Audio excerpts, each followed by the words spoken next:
विचार प्रक्रिया, आता विचार प्रक्रियेला मन म्हटलेलं आहे. म्हणून धम्म चौथी जी स्टेप आहे, कायातून वेदना म्हणजे जाणीवा, तिसरी स्टेप चित्त आहे, आणि चौथी स्टेप जी आहे त्याला विचार प्रक्रिया म्हणजे धम्म म्हटलंय, म्हणजे मनोधम्म आहे. तर धम्म जी आहे हे धम्म चित्तानुसार सक्रिय होतात. बाहेरचे सुद्धा जे विषय असतात ना, डोळे, कान, नाक, जीभ, त्वचा, तर ज्यांचा आपल्यावर परिणाम होतो, चित्तावर परिणाम होतो, त्यानुसारच ते चित्त जास्त विचार प्रक्रिया जास्त सक्रिय होते.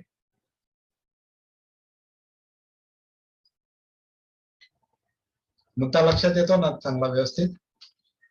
फार इम्पॉर्टंट मुद्दा आहे. आणि आपल्याला आता लगेच लाईव्ह त्याची प्रॅक्टिस झाली. लाईव्ह